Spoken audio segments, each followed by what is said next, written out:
ridiculous and dangerous immigration loopholes that no country in the world has but us. The federal government remains shut down because congressional Democrats refuse to approve border security. We're going to have border security. It's going to be tight. It's going to be strong. We're going to let people into our country gladly, but they're going to come in legally. That includes for the farmers who need help and for others. But we are going to have powerful, strong border security. While many Democrats in the House and Senate would like to make a deal, Speaker Pelosi will not let them negotiate. The party has been hijacked by the open borders fringe within the party, the radical left becoming the radical Democrats. Hopefully, Democrat lawmakers will step forward to do what is right for our country. And what's right for our country is border security at the strongest level. Stop human hijacking. Stop drugs. Stop gangs. Stop criminals. That's what we're going to do. That was my pledge, and that's what we're going to do. Nancy Pelosi, or Nancy as I call her. Such a fascinating person. Nobody knows better than Donald Trump that he should not be president. Putin appears. State of the Union speech has been canceled by Nancy Pelosi because she doesn't want to hear the truth. Take me all day to tell you what I think the president should be doing. You start, as I said on one of the shows this morning, with a good night's sleep. The president either doesn't know what he's talking about or doesn't want to know what he's talking about. The Oval Office is an evidence-free zone. The president doesn't believe in governance, so he doesn't care if governance doesn't take place. She doesn't want the American public to hear what's going on, and she's afraid of the truth. And the super left Democrats, the radical Democrats, what's going on in that party is shocking. I know many people that were Democrats and they're switching over right now, and they're switching over quickly. So I hope they know what they're doing for their party. So far they haven't. If you know, I won the Senate, meaning we won the Senate all together, but we get no credit for that. They don't talk about that. They talk about the House. I didn't have any chance to, other than a couple of people, like from Kentucky, where I went and campaigned for Andy Barr, and for some others, they ended up winning their races, but I couldn't campaign too much, too many people. But we did a great job with the Senate, and people don't want to talk about it. I will say that the American people want to hear the truth. They have to hear the truth. And the truth is all about, and said, I think, and I hope, well, we were planning on doing a really very important speech in front of the House and the Senate, the Supreme Court, and everybody else that's there. It's called the State of the Union. It's in the Constitution. We're supposed to be doing it, and now Nancy Pelosi, or Nancy as I call her, she doesn't want to hear the truth, and she doesn't want to hear, more importantly, the American people hear the truth. So we just found out that she's canceled it, and I think that's a great blotch on the incredible country that we all love. It's a great, great, horrible mark. I don't believe it's ever happened before. And it's always good to be part of history, but this is a very negative part of history. This is where people are afraid to open up and say what's going on.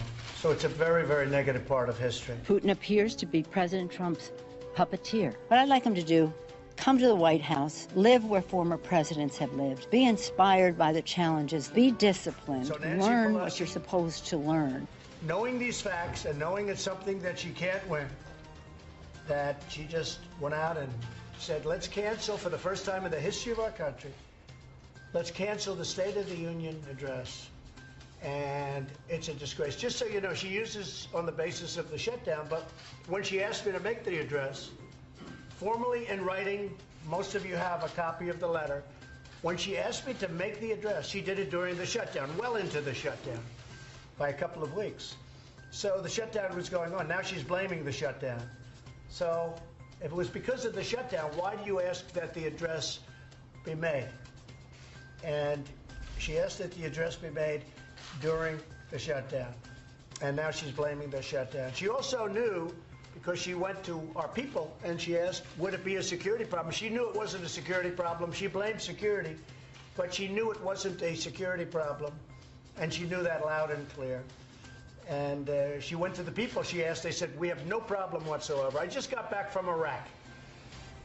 I was very safe in Iraq, and I felt very safe. We had great security. If we can handle Iraq, we can handle the middle of Washington in a very spectacular building and a beautiful room that we should be in, and that's where it's been. The last 15 or 60 hours? It's transpired over, since 2 o'clock yesterday. Our members were on the bus. I was ready to join them to go to for 2:15 wheels up from here to Andrews Air Force Base to visit our troops, pay our respects, to thank them for their service, their sacrifice, and their dedication, to get a measure of the leadership of Afghanistan, the strength of their military, the morale of their people.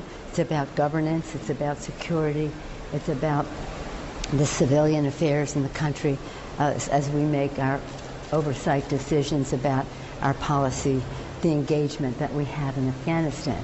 The members were on the bus already. I was about to join them, and the president then canceled the trip. It was a kind of a funny letter saying 7 days in Egypt. Somebody didn't tell him this was a quick weekend trip, but nonetheless that served his purpose. So not forgetting him for a moment. So then that was that for that, but we had the prerogative to travel commercially, and we made plans to do that until the administration then leaked that we were traveling commercially, and that endangers. We weren't going to go because we had a report from Afghanistan that the president outing our trip had made the scene on the ground much more dangerous, because it's just a signal to the bad actors that we're coming. You never advance. You never give advance notice of going into a battle area. You just never do. Perhaps the president's inexperience didn't have him understand that protocol. Well, thank you, Mr. President, for the opportunity to meet with you so that we can work together in a bipartisan way to meet the needs of the American people. I think the American people recognize that we must keep government open, that a shutdown is not worth anything, and that you should not have a Trump shutdown. You have the White House, the Trump shutdown. You have the White House, you have the Senate, you have the House of Representatives, you have the votes. You should pass it right now. No, we don't have the votes, Nancy, because in the Senate we need 60 votes. No, but in the House, and we don't have. You could bring it up right now. Yeah, but I can't, excuse me, but I can't get it passed in the House if it's not going to pass in the Senate. I don't want to waste time. Well, the fact is, you can get it started that way. The House we can get passed very easily, okay, and we do. But the problem is the Senate, because we need 10 Democrats to vote, and that's they not won't the vote. point, Mr. President. The point is that there are equities to be weighed, and we're here to have a conversation in a prayerful way. So I don't think we should have a debate in front of the press on this. But the fact is, the House Republicans could bring up this bill if they had the votes immediately and set the tone for what you want. If we thought we were going to get it passed in the Senate, Nancy, we would do it immediately. We'd get it passed very easily in the House. No, that's we not would get it, Nancy, I'd have it passed in 2 seconds. It doesn't matter, though, because we can't get it passed in the Senate because we need 10 Democrat votes. Well, that's the problem. Again, let us have our conversation, then we can meet with the press again. But the fact is that legislating, which is what we do, you begin, you make your point, you state your case.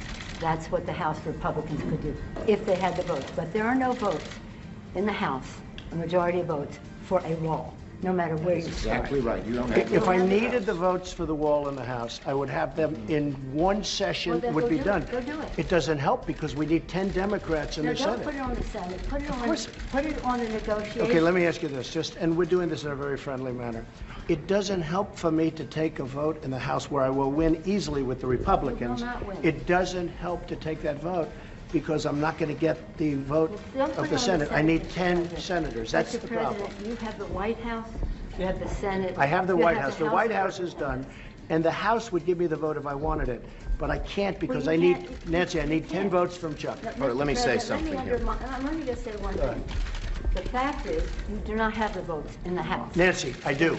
And we need Well, border let's take the security. vote, we'll find out. Nancy, we need border security. It's very simple. Of course we do. We need border security. do. People are pouring into our country, including terrorists. We have terrorists. We caught 10 terrorists over the last very short period of time. 10. These are very serious people. Our border agents, all of our law enforcement has been incredible what they've done. But we caught 10 terrorists. These are people that were looking to do harm. We need the wall. We need, more important than anything, we need border security, of which the wall is just a piece. But it's important. Chuck, did you want to say something? Yeah, here's what I want to say. We have a lot of disagreements here.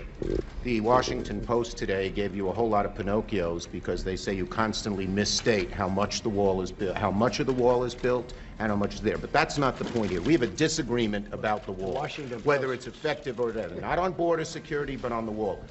We do not want to shut down the government. You have called 20 times to shut down the government. You say, I want to shut down the government. We don't. We want to come to an agreement. If we can't come to an agreement, we have solutions that will pass the House and Senate right now and will not shut down the government, and that's what we're urging you to do. Not threaten to shut down the government, because let me just finish, because you can't get your way. The last time you shut it down, you got killed. Let me say something, Mr. President. You just say, my way or we'll shut down the government. We have a proposal that Democrats and Republicans will support to do a CR that will not shut down the government. We urge you to take it. And if it's not good border security, I won't take it. It is very good border security. And if it's not good border security, I won't take it. It's what the Because when you look at these numbers of the effectiveness of our border security, and when you look at the job that we're doing with our military... You just said it is effective. Can I tell you something? Yeah, you just said it's effective. Without a wall, these are only areas where you have the walls. We want to do Where this. You have walls, Chuck, it's effective. Where you don't have walls, it is not effective. Yeah. Let's call a halt to this. We've come in here as the first branch of government. Article 1, the legislative branch. We're coming in good faith to negotiate with you about how we can keep the government open. We're going to keep it open if we have border security. If we don't have border security, Chuck, we're not going to keep it open. I'm with you. We are going to have border security. And it's the same border. You're bragging about what has been done. We want to do the same thing we did last year, this year. That's our proposal. If it's good then, it's good now, and it won't shut down the government. Chuck, we can build a much bigger section with more money. Let's debate in private, okay? Yeah, let's debate in private. That is devoid, frankly, of fact, and we can... We need border security. I think we all agree that we need border security. Yes, is that we right? do. Good. We do. See? We get along. Thank you, everybody.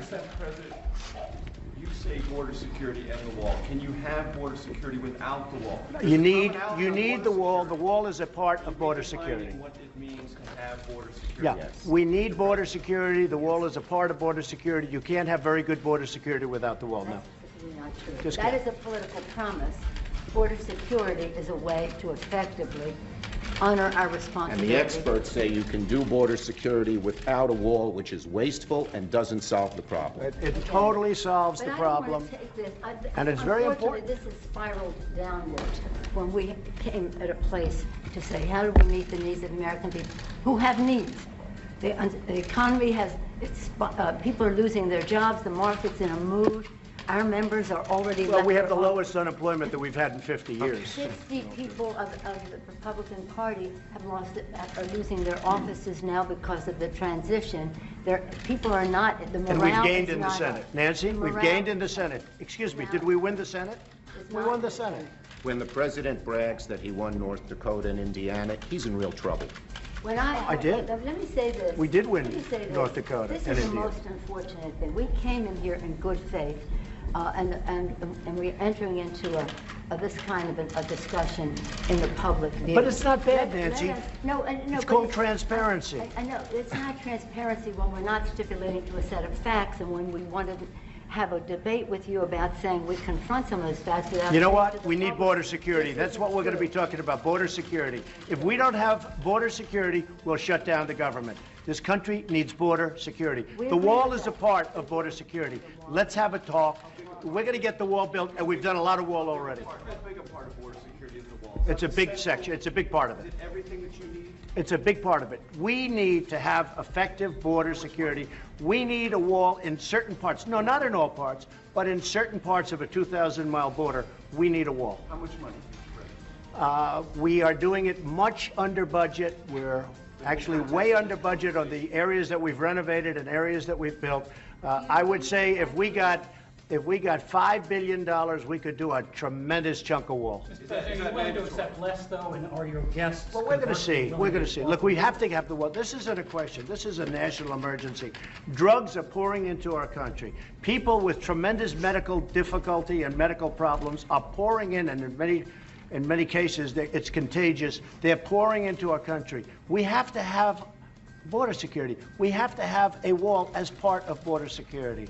And I don't think we really disagree so much. I also know that, you know, Nancy's in a situation where it's not easy for her to talk right now, and I understand that, and I fully understand that. We're going to have a good discussion, and we're going to see what happens. But we have to have border security. Mr. President, please don't characterize the strength that I bring to this meeting as the leader of the House Democrats who just won a big victory. Elections have consequences, Mr. President. Let me just say. That's right. And that's why the country is doing so well. What the President is representing in terms of his cards over there are not factual. We have to have an evidence-based conversation about what does work, what money has been spent, and how effective it is. This isn't about, this is about the security of our country, to take an oath to protect and defend. And we don't want to have that mischaracterized by anyone. And I agree with that. No, I agree with that. So let us have a conversation where we don't have to contradict in public the statistics that you put forth, but instead can have a conversation about what will really work and what the American people deserve from us at this uncertain time in their lives. The one thing I think we can agree on is we shouldn't shut down the government over a dispute. And you want to shut it down. You keep talking about it. The last time, Chuck, you shut it down. No. And then you opened it up very quickly. And 20 times. I don't want to do what you did. 20 times Chuck, you have called for, I will shut down the government if I don't get my wall. None of us have said. You want to know something? You've said it. Okay, you want to put that on my... You've said it. I'll take it. Okay, good. You know what I'll say? Yes. If we don't get what we want, one way or the other, whether it's through you, through a military, through anything you want to call, I will shut down the government. Okay, absolutely. fair enough. And We I am disagree. proud, and I'll We tell you disagree. what, I am proud to shut down the government for border security, Chuck, because the people of this country don't want criminals and people that have lots of problems and drugs pouring into our country. So I will take the mantle. I will be the one to shut it down. I'm not going to blame you for it. The last time you shut it down, it didn't work. I will take the mantle of shutting down. And I'm going to shut it down for border security. But we believe you shouldn't shut it down. Thank you very much, everybody. And everyone's wearing shirts. I am a deplorable. We're all deplorables. I said, what's going on with the word deplorable, Rob? You know, we had that, right? It just went pretty wild. It was not a good day for her. And I think this is not a good day for Nancy Pelosi. She's our secret weapon. No, she's our secret. I just hope they don't change her. There are a lot of people that want to run her out. She's really out there. Now, I'm supposed to make a deal with her. But you know, the other day, did anybody happen to see the State of the Union address? Right? Okay. So I got good marks. But I said you have the lowest black unemployment in the history of our country. It was like, it was a game. You know, they play games. They were told, don't even make a facial movement. And I'm talking about you have the lowest Hispanic unemployment in the history of our country. This isn't me saying, this is the charts, the polls. We have the lowest in the history of our country. Dead silence, not a smile. In fact, there was one guy, when I said the lowest African-American unemployment, he was sort of clapping. Like, who was that guy? He's a nice guy. I think he was a reverend. And he was, I wouldn't say it was exactly arousing, but he was putting his hands together. And I want to find out who he is. I'm going to send him a letter of thank you. And he was probably severely reprimanded. Don't you think, Rob? I think so, because he was the only one. So that means they would rather see Trump do badly, okay, than our country do well. That's what it means. It's very selfish. And it got to a point where I really didn't even want to look too much during the speech over to that side, because honestly, it was bad energy. No, it was bad energy. You're up there. You've got half the room going totally crazy, wild. They loved everything. They want to do something great for our country. And you have the other side, even on positive news, really positive news, like that, they were like death and un-American. Un-American. Somebody said treasonous. I mean, yeah, I guess why not?